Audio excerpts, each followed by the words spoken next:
Sorry about that. I just didn't realize my mute button was on. So good afternoon, everyone, and welcome to the 32nd Annual Mcdonald Lecture in Constitutional Studies, featuring Celina Caesar-Chavannes.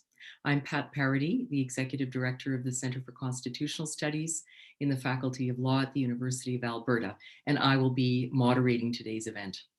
Before introducing our speakers, I would like to acknowledge that I am speaking to you from Treaty 6 territory. The Center for Constitutional Studies acknowledges and honors the ancestors, traditions, and spirit that first drew Indigenous people, the Cree, the Blackfoot, Métis, Nakota Sioux, Iroquois, Dene, Saulteaux, Inuit, and then settlers to this gathering place. And in acknowledging this territory, we acknowledge the many benefits we've received as a result of treaty, and also recognize the ongoing acts of settlement and colonization that take place here. And that this land acknowledgement is really just a very small step in recognizing and upholding the treaty. Now, the Mcdonald Lecture is an endowed lecture to the Faculty of Law by the family of the late Justice Dc Mcdonald of the Court of Appeal of Alberta. And the Dean of the Faculty of Law, Barbara Billingsley, will begin today's event by bringing greetings from the faculty, and she will provide some background on the life of Dc Mcdonald.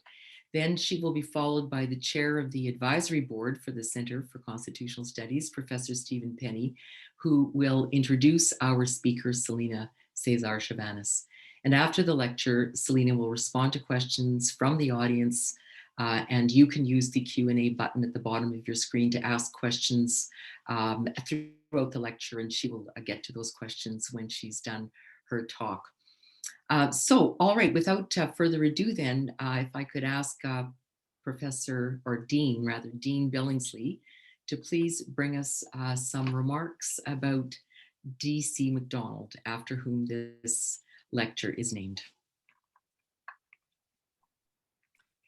Thanks, Pat. Good afternoon, everybody. I am very grateful to have this opportunity to say a few words in tribute to the Honorable David C. Mcdonald, for whom this lecture is named.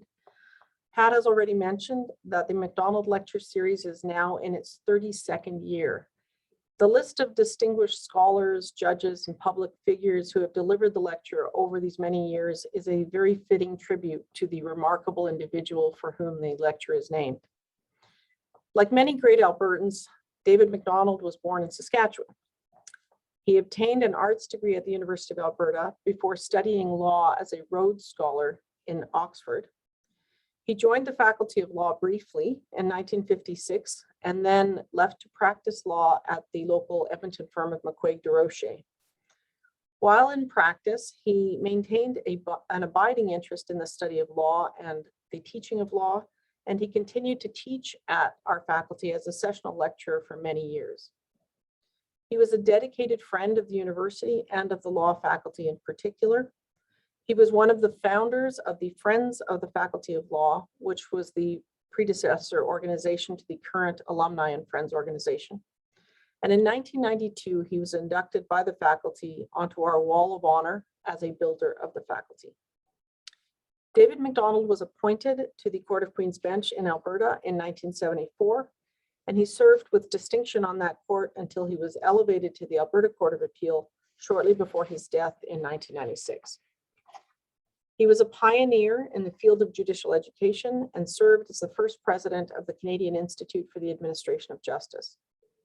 I am delighted that we are able to gather here today to honor the memory of Justice Mcdonald through this lecture series.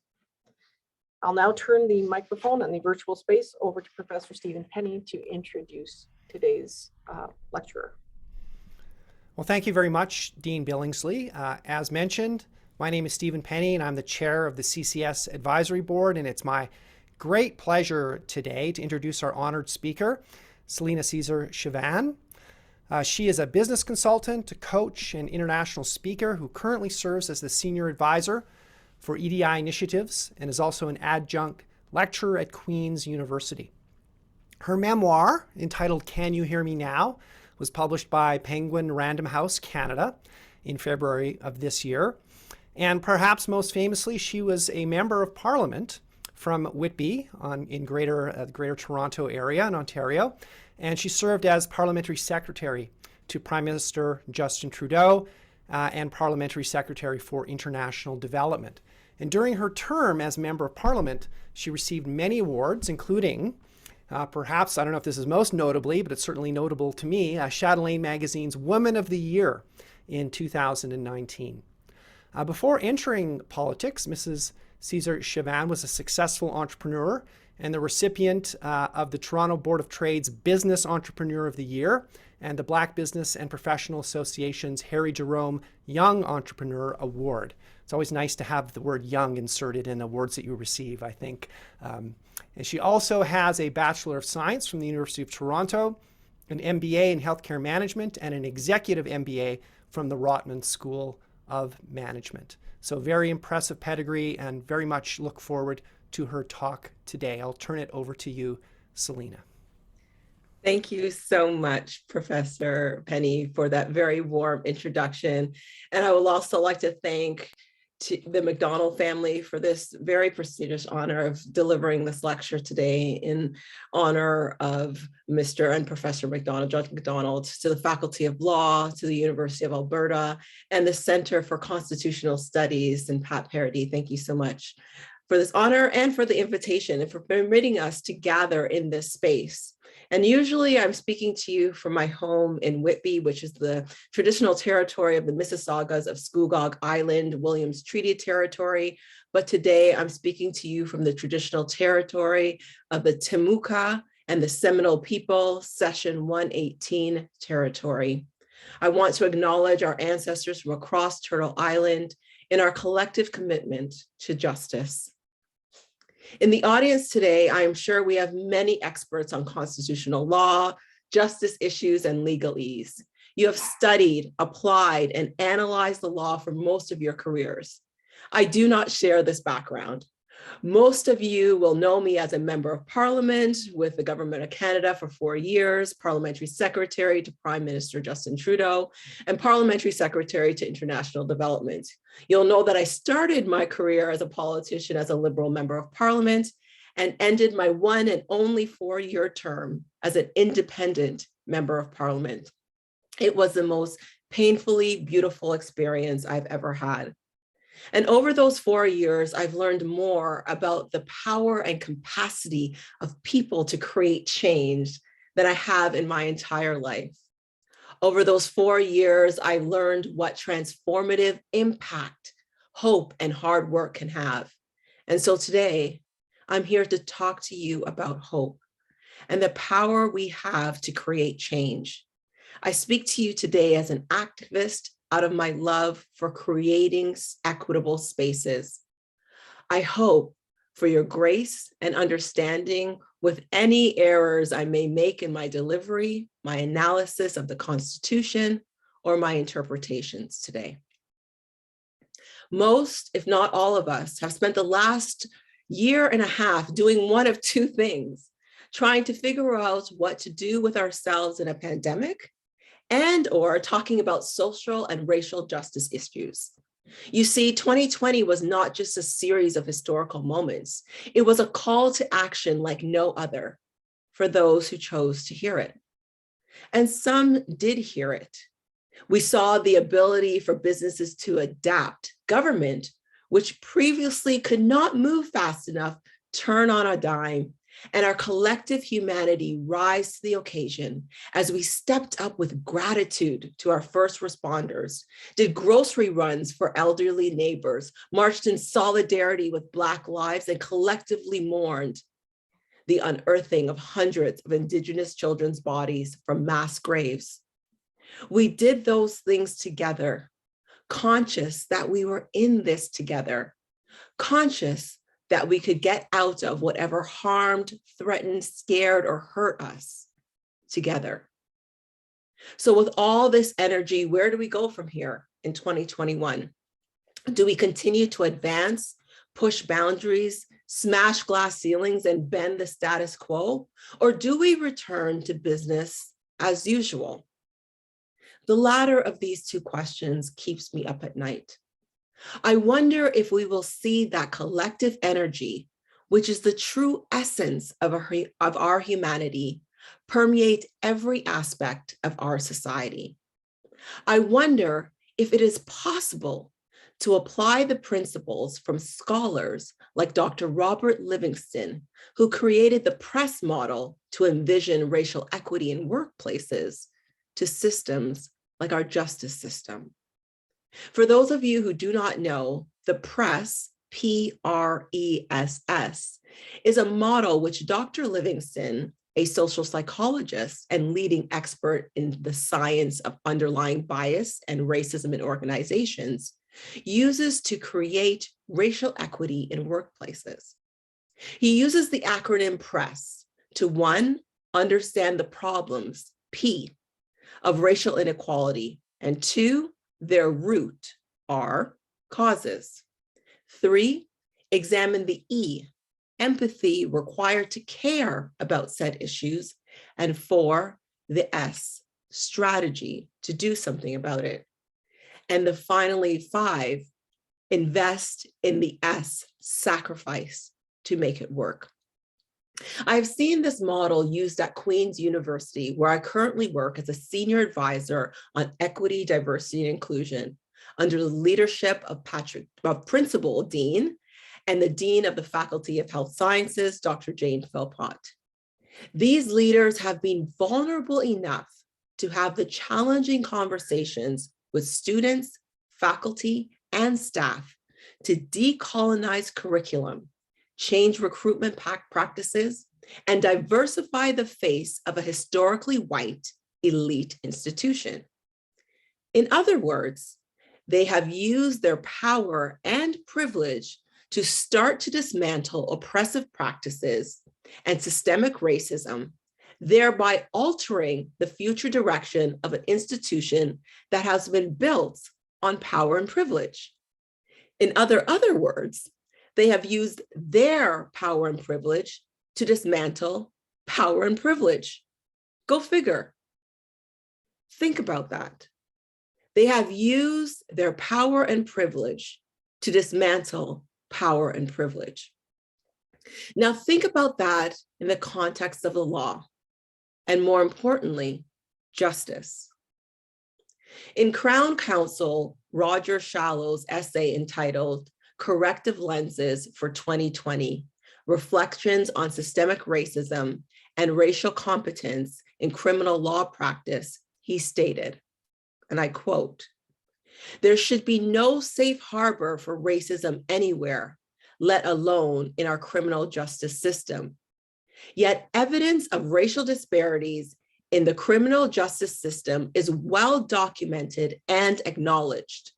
The disproportionate racial impact of certain laws and policies can stem from biased decision-making by state actors and lead to higher rates of arrest and incarceration in Black, Indigenous, and other racialized communities. Racism affects what happens from the first contact with police on the streets to the sentencing process and potentially everything in between. As Crowns, we must be conscious of the often subtle, powerful, and malignant influences of racial bias, and competent to identify and effectively address it in all aspects of our practice. Lest there be any doubt, race is a socially constructed fiction.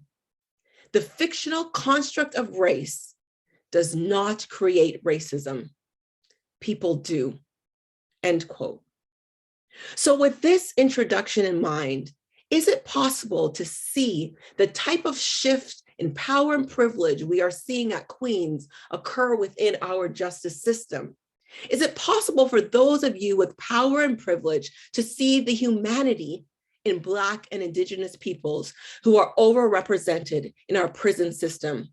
Is it possible to dismantle the social construct of race that has been used as a means to perpetuate the enslavement of Black people in the past and their imprisonment in the present?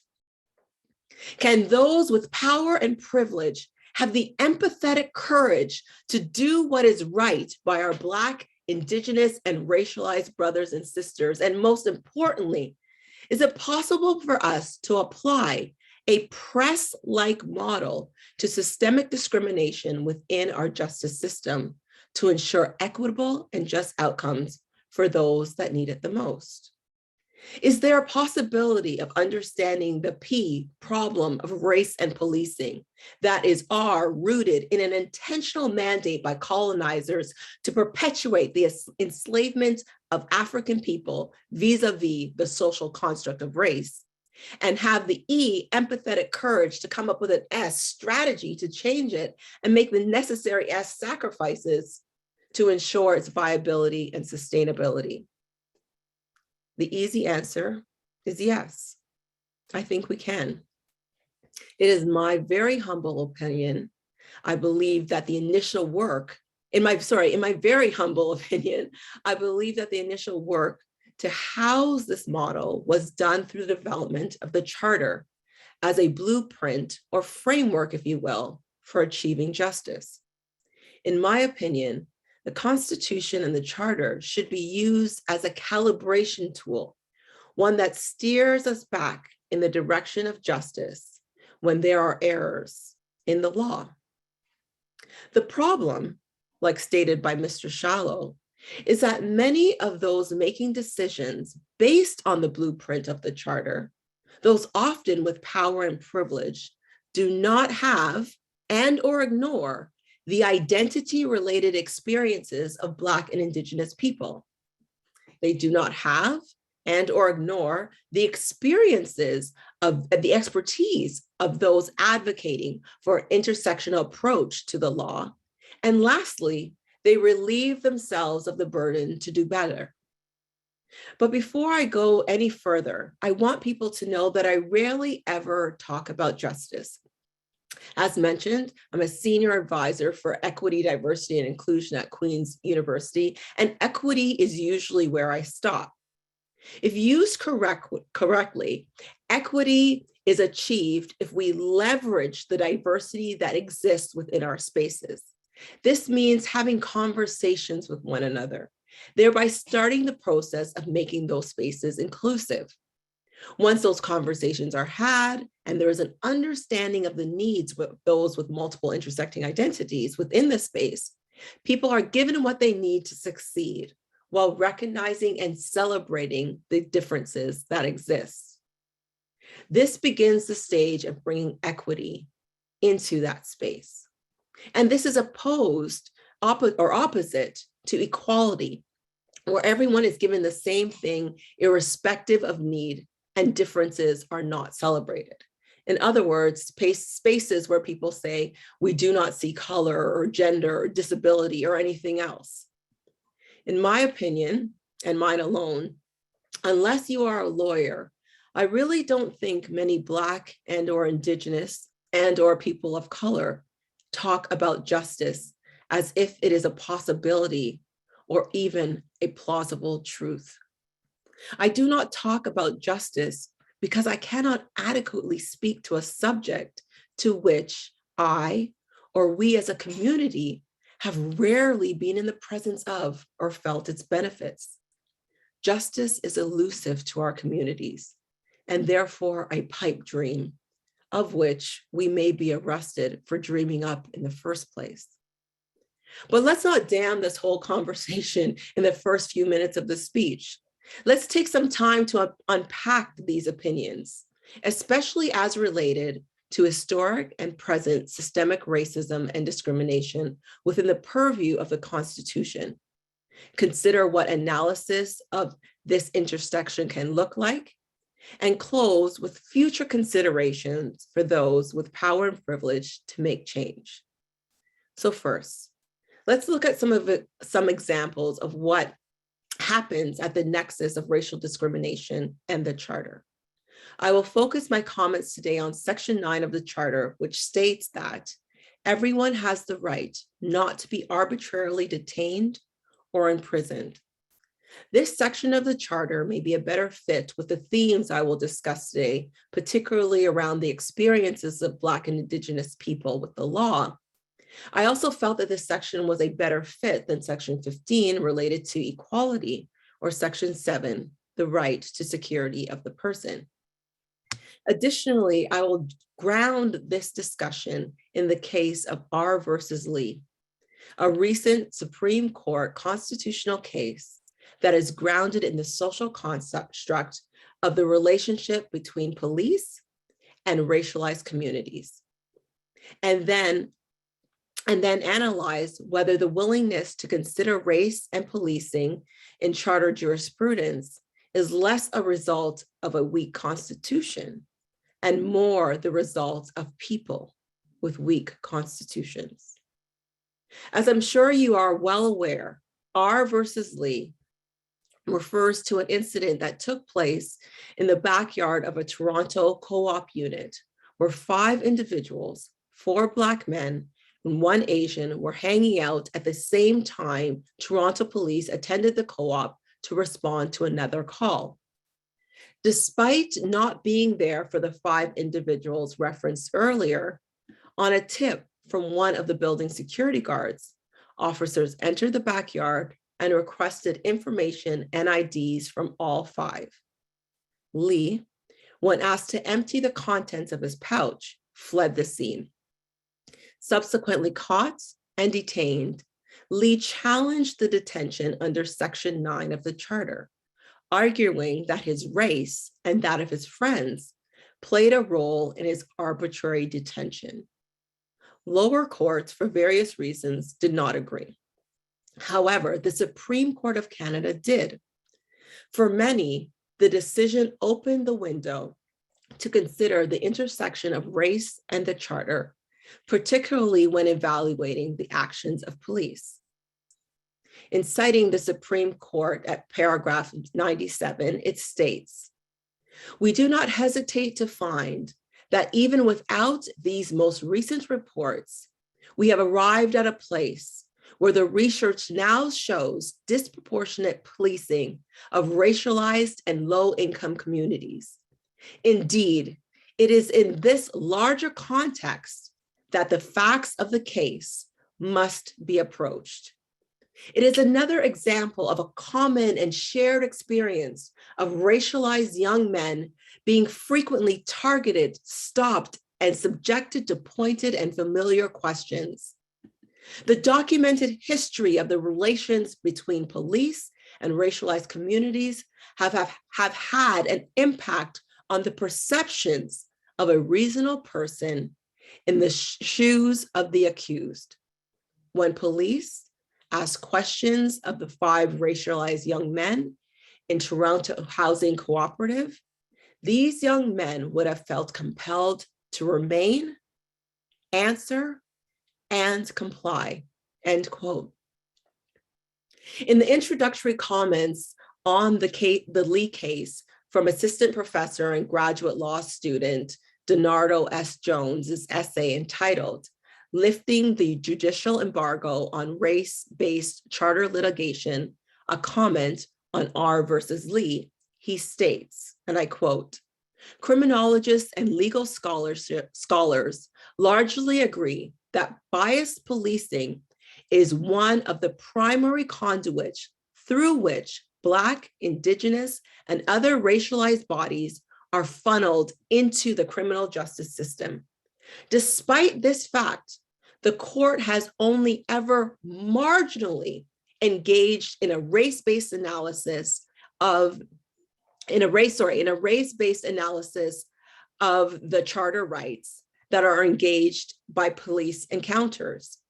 In R versus Lee, the court may have potentially lifted the judicial embargo on the discussion of race and bias policing, and in doing so made a significant and much needed contribution to critical race charter litigation. The precedential impact of Lee is challenging to predict, but there is reason to hope that Lee will provide a veritable roadmap for lawyers who are seeking to mobilize race in the detention analysis under Section 9 of the Charter, end quote. This is an important consideration. What would the future of critical race charter litigation look like when discussing Section 9? It is important, especially when taking into account the Charter as a framework or blueprint for steering us towards justice, as well as the history of Black and police interactions in general. And I can pull both from my childhood. I could pull from my childhood to speak to both.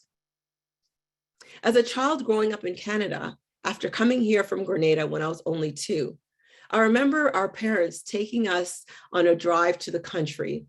We would drive through areas where I live now, like Whitby, and look at the farmland at the time and the leaves that would change colors as the weather turned colder, as it is now. I was always intrigued by the little iron rooster statues that sat atop the peak of farmhouse roofs, with the arrow pointing out. And I wondered the purpose. The weather vane, a first of its kind weather predictor based on wind direction, was only as good as the person using it and reading its information. Otherwise, it was just the shiny ornament that added some joie de vivre to an otherwise monochromatic farmhouse.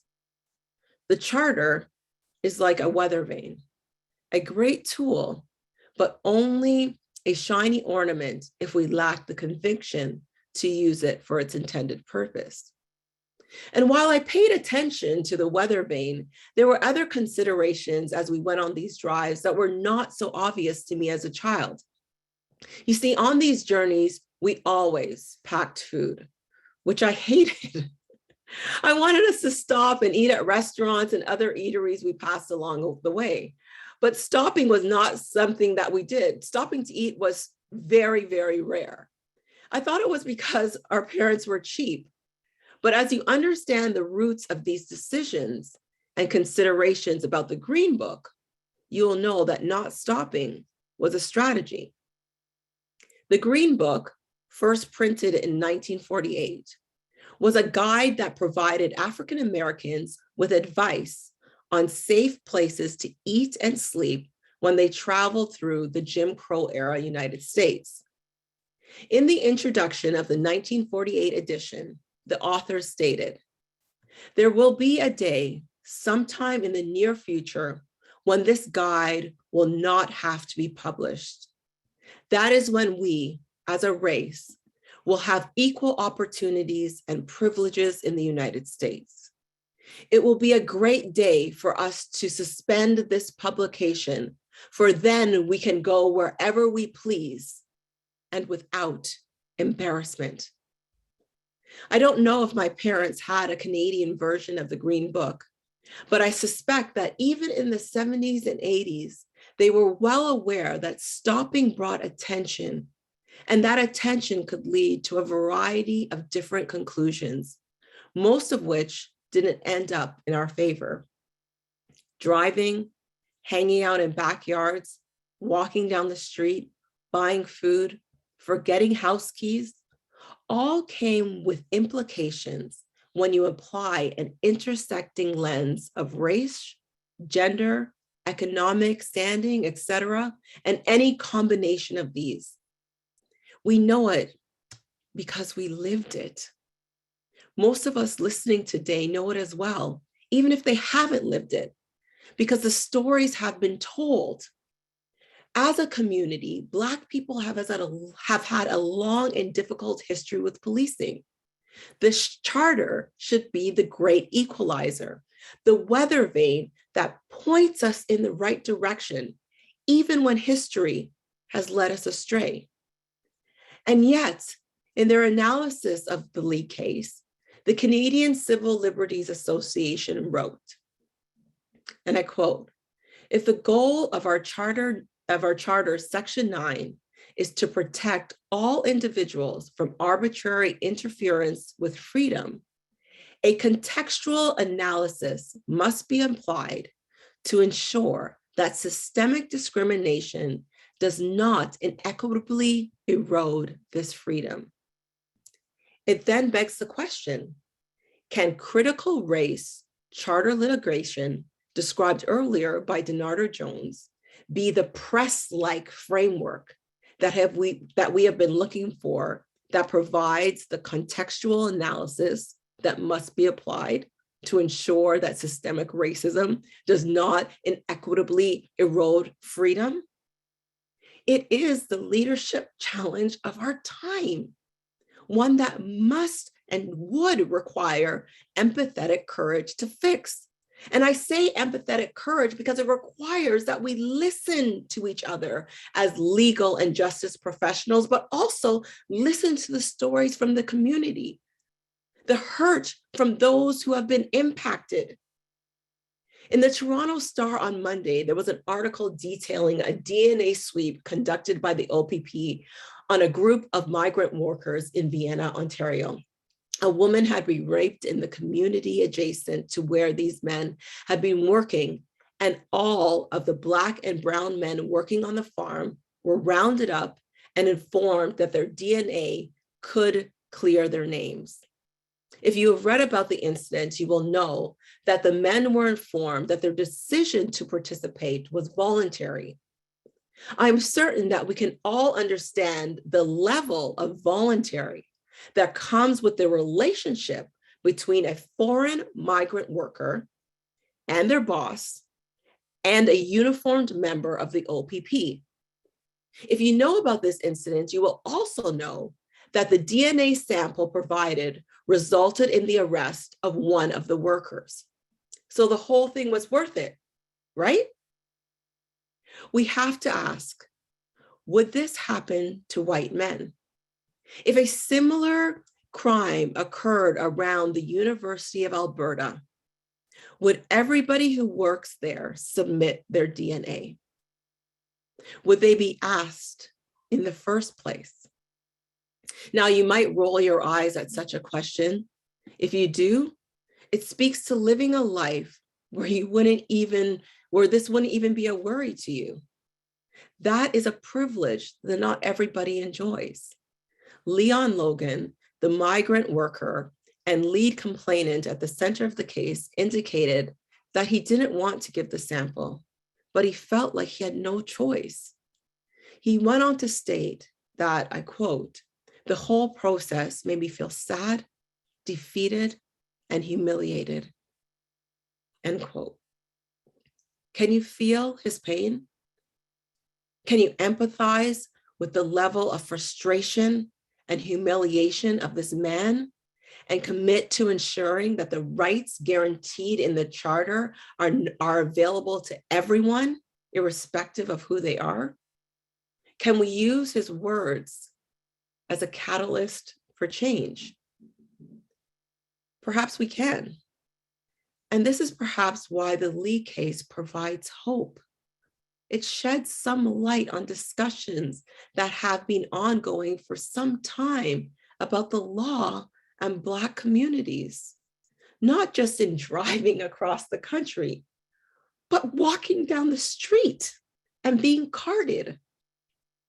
The factum of the intervener, Urban Alliance on Race Relations, provides some context on carding in relation to the Lee case. In describing a groundbreaking report from the Toronto Star in 2012 on carding, they state that, quote, "The Toronto Star conducted a follow-up investigation and found that though the overall instances of carding dropped in the year following the publication of their March 2012 findings, the proportion of carding instances involving Black Torontonians actually rose 27.4%, which is 3.4 times the proportion of Toronto's overall Black population at the time. We know that in 2015, Toronto police suspended the practice of carding.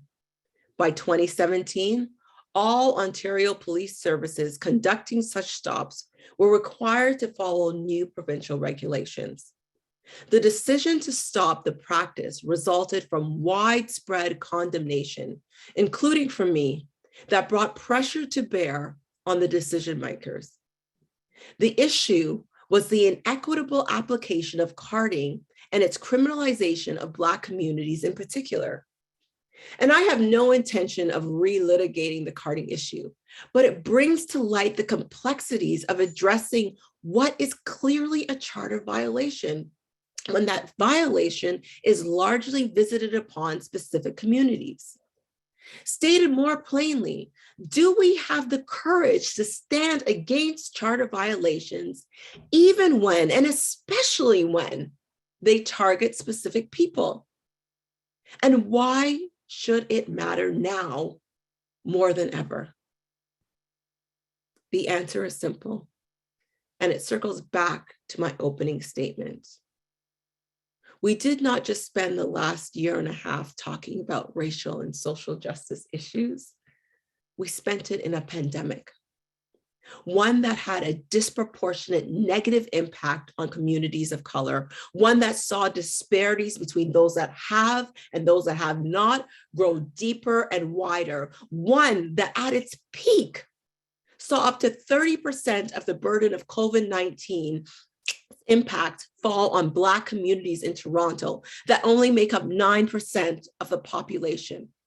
30% of the burden of this disease fell on 9% of the population. It was devastating for all, but particularly devastating for those already disenfranchised by various systems, from housing to healthcare and pay equity to justice.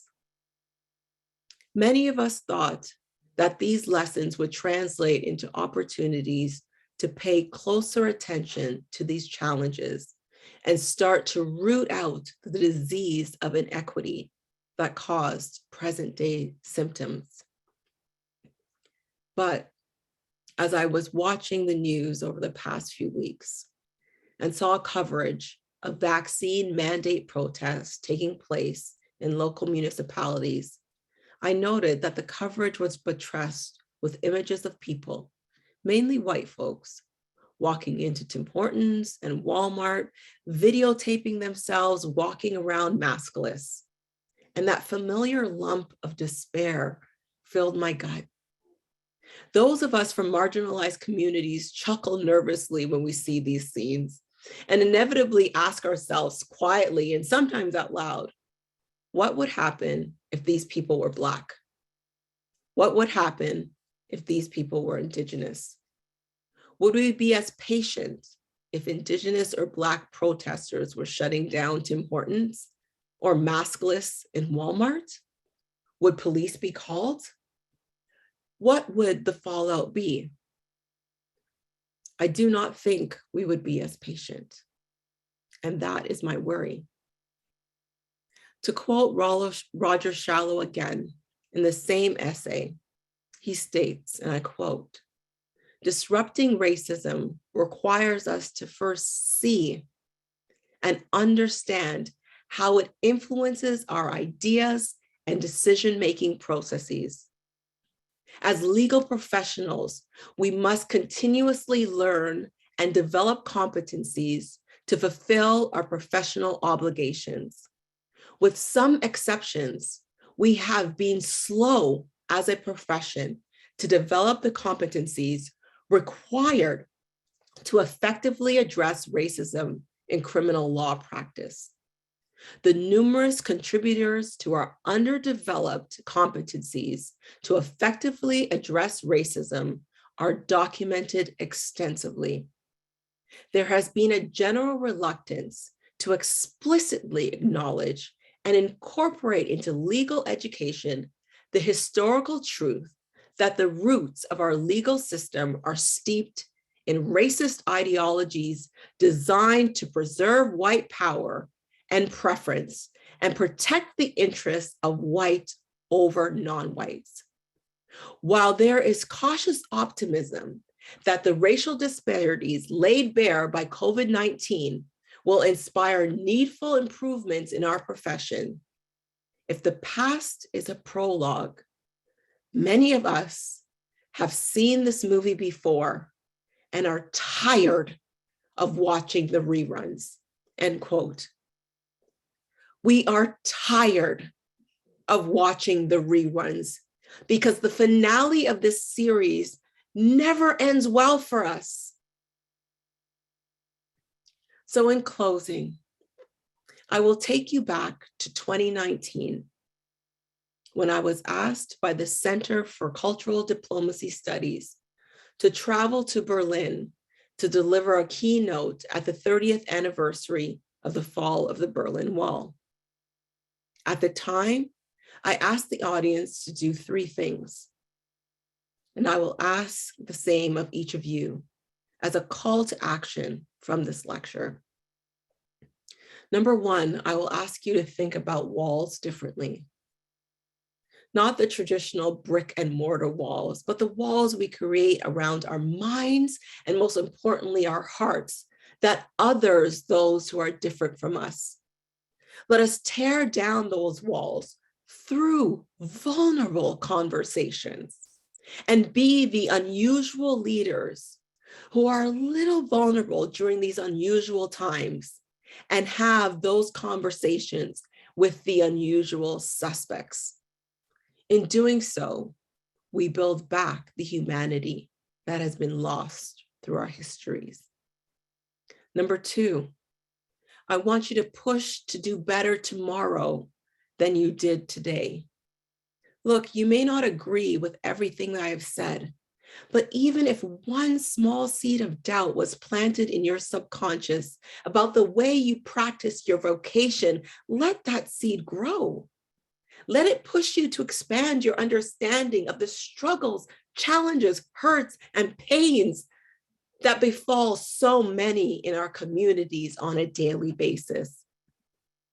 And lastly, number 3, I want to inspire you to take action.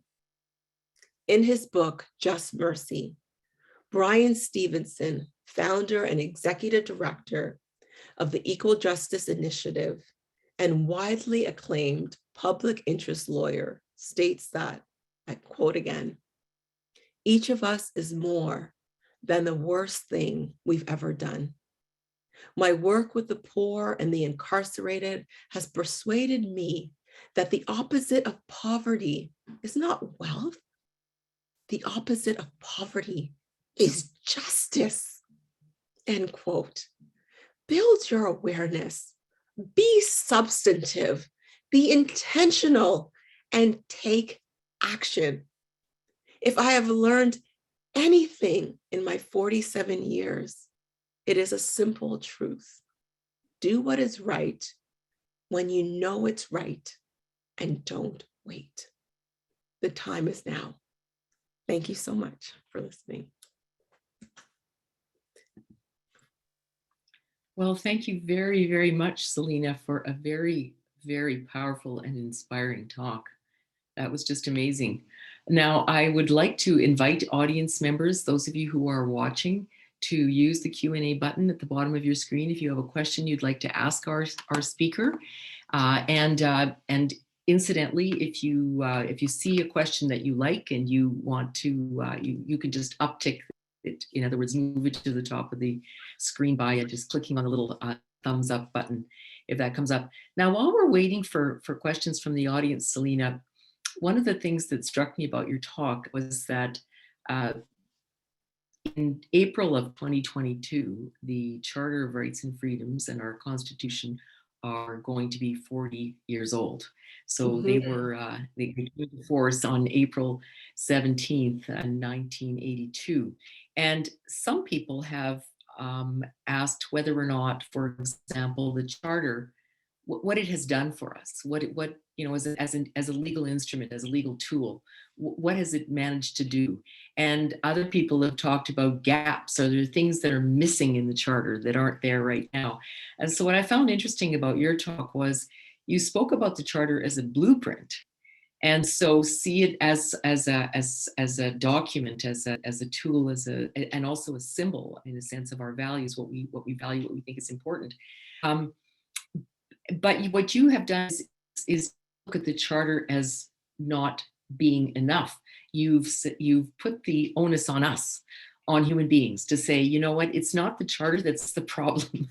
It's power and privilege of people who understand what is actually going on out there in terms of the systemic racism that is just endemic in our justice system. So one of the questions I'd like to ask you, and I see we have a question in the Q&A, but you talked a lot about leads and Section 9 of the Charter. I'm wondering what your views are on how we could, or how we can make the police more aware, how we can, what kind of training? I mean, everyone keeps talking about training, but what changes need to be made in our police forces to change the ways in which the police see race and enact or do their role? Yeah, so it's a very good question. Sorry, I'm not sure if it's my internet that's weird or what's happening, but in terms of policing, I think that there's a number of things that we could do. And my partner happens to be a director of strategy within our local police force. So we have these conversations on a regular basis. And one of the first thing is race-based data collection. You can't know what to improve if you don't know where your baseline is. And we're afraid to talk about this race-based data collection because there's a perception that it demonizes those who are possibly over incarcerating or over hurting those particular communities, Black and Indigenous communities. But we have to start looking at the data. And if the data shows that there is an increased use of force within certain communities over others, if there's an increase in the number of challenging arrests, we need to look at that. And right now, there is an opportunity for police forces across the country to be very cognizant of their role in the outset of overrepresentation of Black and Indigenous people in our prison systems and start from their own data sets. Then, once you understand where you're starting, you know where you could possibly go. What does success look like for police forces? What does success look like within communities? And how does community representatives have a say in what that success looks like?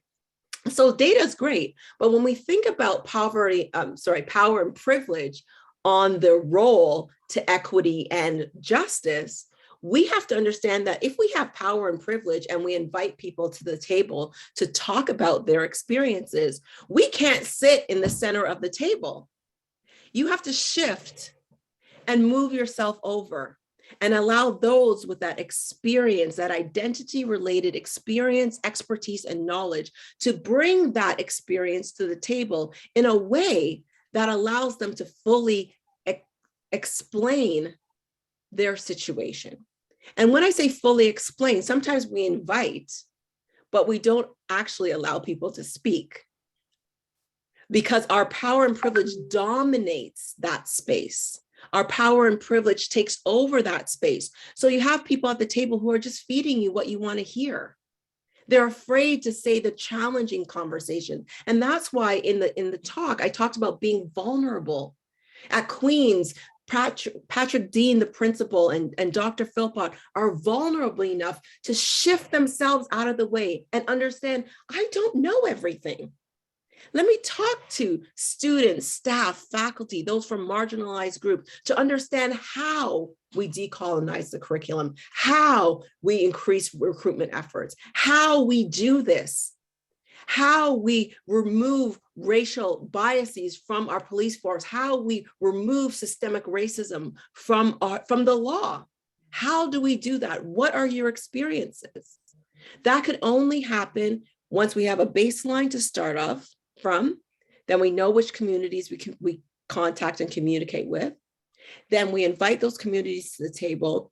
We shift over and allow them to really give us vulnerable, real explanations and conversations around what is wrong. And I'll end with this on this question, Patricia. Before this call, I was talking to emergency medicine practitioners within Queens, and they were asking the question about exactly this, like, how do we do this? How do we start to decolonize? How do we start to change our systems? And it starts with self. It starts with a basic understanding that we are going to listen. We're going to have the empathy to see people, to see their hurt. And then we're going to do something about it. We're going to hold ourselves to account and not continue to say that our biases are unconscious, but realize that we've been trained enough in the last couple of years that our decisions are now no longer unconscious. They are conscious decisions, and they're impacting and hurting people, human beings. And when we look at the social construct of race, we realize that 99.9% of us are exactly the same. Let's not let the social construct, a fiction of race, determine what happens to a whole subset of people based on our biases. Let's do what is right. This is the moment to do that. Thank you for that, for the answer to that question. We have a couple of comments here. I just want to share them with people. One is, thank you so much for your wise words. And this is from a Crown prosecutor. So that's always that's always wonderful to hear. And someone else saying that, thank you for being an amazing role model as we are all on this journey together towards equity and reconciliation. Now I haven't, go ahead. Oh, sorry. Can I speak to that last comment around? And first of all, thank you for that, for those compliments. I really appreciate it.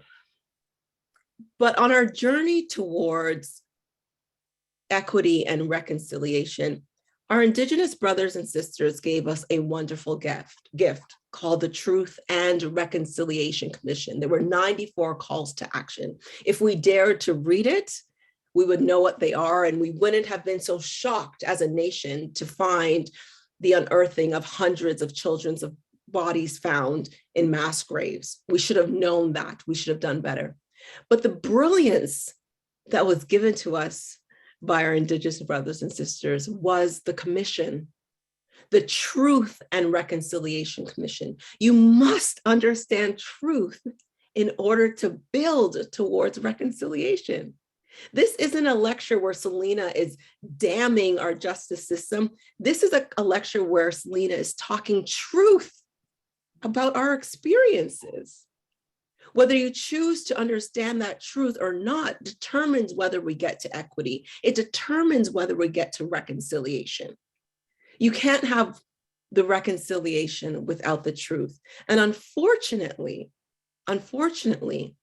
our histories, especially that of Black and Indigenous people, are erased from the history books and therefore the consciousness of Canadians. And that needs to change. We need to be able to stand in those truths as a nation, to stand in our collective truths, not just abdicate ourselves from, oh, I wasn't there, so I don't know what I need to do. No, but those truths are painful. And then not to say, well, you know what? It was so long ago, get over it. Get over intergenerational trauma. Get over intergenerational trauma that still impacts us today. Get over the trauma. If we have to get over the trauma, then people have to get over the racist actions. It's a two-way street. It's not just one and or the other, it's both. And so getting to equity and reconciliation requires all of us to have some responsibility in understanding the truth. And by responsibility, Patricia, I don't mean, hey, Celina, yeah, what book should I read on Black people? Or what books should I read on Indigenous lives? That's what Google's for. And I'm going to press on this because I think it's important that we have our own selves to be responsible to and accountable to, so we can all take part in this learning. And it's important that we do so, and not just when there is an unfortunate incident, but at the times in between as well. You know, I'm just thinking as you're speaking that the thing about the Truth and Reconciliation Commission is that the commissioners took the time to listen, and they listened a lot. They listened to many, many, many people with many, many stories. So what I'm hearing from you, in going back, circling back to the question about the police, is that it may not be enough to have, for example, anti-racism training or anything like that. We all know what that can look like. It's a matter of being vulnerable and taking the time to listen to the experiences, to the lived experience of people who are in the communities that are being targeted based on the information. As you say, if you develop a baseline and collect information, you actually know what's going on.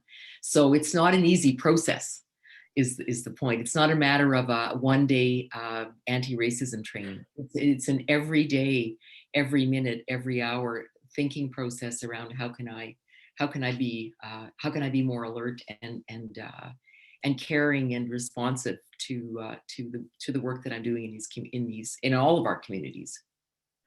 And for sure. So even as a senior advisor at Queen's, I don't do anti-racism training. I certainly don't do unconscious bias training. I just think we've unconscious bias trained enough. Right? It's time for us to really be intentional about where we want to go. And that's why I always start with the data as a baseline. If we are intentional and substantive about where we want to go, then we will see tangible and sustainable results. And that can't happen if we just train and train and train once every year. This has to be something that is more than just a once a year training. This can't be, and we saw it in 2020, 2021. Oh my God, George Floyd, something happened with him. Let's pull off the folding chair at the back of the room that says equity and diversity, unfold it, first of all, dust it off, then unfold it and put it at the table because we need to do something about this now. No, equity should be a part of every facet of every single organization, not just something that falls under HR. And I know I'm probably getting outside the purview of law and justice right now, but I think even within your systems, it has to fall outside of just cases that deal with people with multiple intersecting identities. We all know, Patricia, what it's like to feel excluded. We've all had some moment in our lives where we were the person left outside of the circle, outside of the meeting, outside of the wedding, outside of the group of friends, where we felt that pain of being excluded, where we felt that hurt. Let's humanize this conversation. Let's understand that it's not enough for us to do the anti-racism training once a year, but to know that, and according to Ibram X. Kendi, who wrote How to Be Anti-Racist, is that every decision in every single day, in every community, in every country, in every organization, either perpetuates inequity or creates equity, period. There's no middle ground here. You are either in the decisions that you're making a conscious choice to perpetuate inequity or create equity. And what the challenge is, the challenge of growth, of a growth mindset, is to not keep redoing those same mistakes, but renew ourselves to something better. And to also understand that as we're on this journey, that we're going to make mistakes. Breathe. We're going to make some mistakes. We're so busy being politically correct that we're afraid to have these conversations. We're afraid to talk to Celina and describe her as the woman who gave the lecture, and she had curly hair, and I mean she had a brooch on and a blue dress, and she had these earrings, and she sat beside a red flower. Well, was she Black? Oh yes, she was Black. We're afraid to say certain words. Let's just breathe and have real conversations that are going to have impact and transformative change in our spaces. And if we're not willing to do that, we're not willing to grow. So it's not enough to just have the anti-racism training, close our computer and walk away. We need to do more than that. We need to have a little bit of vulnerability, step back, listen to the stories of others, especially those who have been hurt and impacted by our decisions that were made on power and privilege, and in the intentional attitude to sustain that power and privilege, and decide whether we're going to go, how we're going to move forward. And I'll close with this on this question, Patricia, is that when we think about equity, often we think, if we create equitable spaces, somebody will cut into my slice of the pie. I'm going to get a smaller slice. And that's not how equity works. Equity works when I add my identity-related experience, expertise, and knowledge to your experience, identity-related experience, expertise, and knowledge, and we bake a bigger pie. So everybody gets a slice and everybody could eat. That's when we actually start seeing the benefits of equity. It's not a zero-sum game. Yeah, not a zero-sum game, that's for sure. I'm just going to give you one last question here to answer, Celina. And it is, I am co-teaching a course on critical perspectives on race and the law this term. Anti-racism work can often feel draining for racialized folks. So from your experience, do you have any advice for racialized students or lawyers on how to sustainably engage in this work?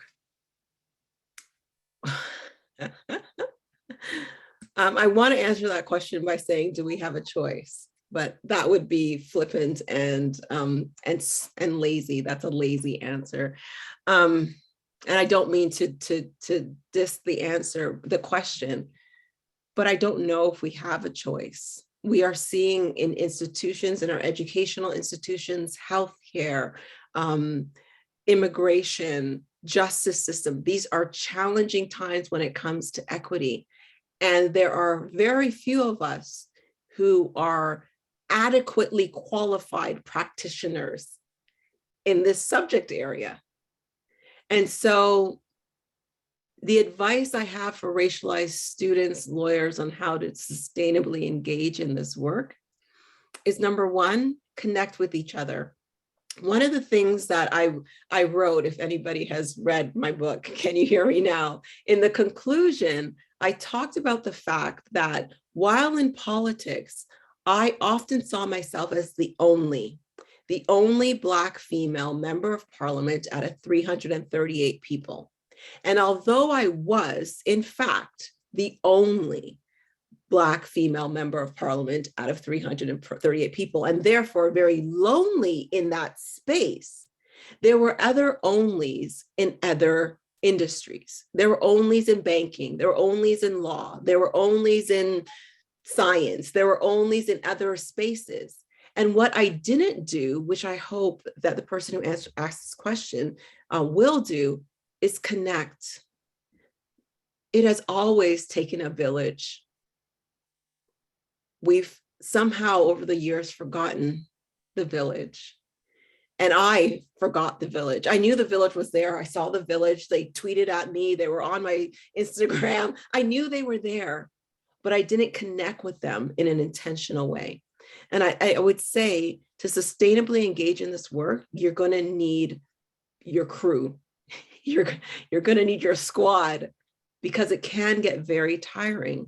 And you're going to need people who are going to be able to protect you when it does get tiring. You're going to have people around you who are going to allow you to tap out, like wrestling. You tap out of the ring when it gets really hard, rest, do what you need to do to regain that strength, and then go back into the ring. And if we're not doing that, we burn out. And I've been very open about my struggles with mental illness and depression and anxiety. One of the things that I learned during that time is that you need to tap out. Only I could burn myself out. I needed to learn to take that rest because there's always going to be work to do, whether or not I'm here to do it or not. So I needed to take that time, connect with some of my sisters, brothers, persons who have the same drive to create equity and pursue justice as I do, and know that it was okay to do that. It wasn't a sign of weakness in me, but it was a sign of solidarity with those who are continuing to do and will always continue to do the work. Thank you for that, Celina. And as you've said, there are many people who call you and ask you about books and all sorts of things. And I think many people in your position feel that they are being called upon to do an awful lot these days in terms of helping others to come to an understanding. And I think what I'm hearing from you is we all need to take some responsibility here. For sure. And this is where, as we've heard, our allies need to step up. I think Rihanna said that, like, step up. Where are you? And you know what, Patricia, if we're having the same conversations with people that we've been having conversations with for the last 5 years, the same people, we are doing a disservice to the call to action of 2020. And this is where I talked about in the lecture of having unusual leaders have unusual conversations with the unusual suspects.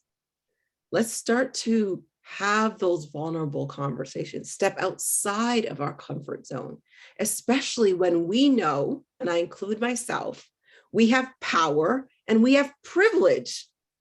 Step out of your comfort zone, step out of that comfort of power and privilege, and do what is required to have those conversations. Be a little vulnerable. It sounds really simple, but I think it's important to recreate or rethread that frayed thread of our humanity that has been lost over the years. Well, okay, wow. Thank you so much, Celina, for all of what you've brought us here today. You've really, I think, given us a lot to think about and to do, to engage in. Yeah. It's a lot of work. As someone said, or I read this week, you can only eat an apple one bite at a time. An elephant too. You can only eat an elephant that way as well. Doesn't matter what it is. I'm going to ask Professor Steve. And I'm saying this not to eat elephants. That's what I'm saying. Gotcha. I'm going to ask Professor Steve Penny if he would provide some closing remarks. Well, thank you, Pat. And thank you very much, Celina, on behalf of the Center for Constitutional Studies and the Faculty of Law and the broader University of Alberta. Really want to thank you for such an eloquent and challenging talk. And I have to say, as a scholar and teacher of constitutional criminal procedure, I was particularly pleased to hear you talk about the importance of Section 9 of the Charter, which can sometimes get ignored in sort of broader debates about equality, etc., and in particular, its potential to limit unjustified intrusions into the liberty and privacy of all people who are subject to police attention, especially the Black and Indigenous young men who are disproportionately subject to it. So really appreciated that. I think it gave us a different perspective and very impressive. Someone without a legal background was able to articulate some of those ideas so well. So thank you once again, and I'll turn it back over to you, Pat. Thank you very much, Steve. And so just in closing, Celina, I want to thank you again for delivering the 32nd Annual Mcdonald Lecture. You've given us a really lots to think about at this very strange time in our history. And I also want to thank some of our staff, Zara Ahmed, who was in the background here today running our webinar, and Alina Rietzma, and both of those women have been helpful, very helpful in terms of advertising the lecture and crafting all of the design and everything else. So thank you very much to the two of them. I'd like to thank our audience for being here and for engaging with the lecture. Thank you very much. And I want to remind you all that this lecture has been recorded. It's going to be available on our website in a few days. You will get notification when it is up on our website. So just to confirm that.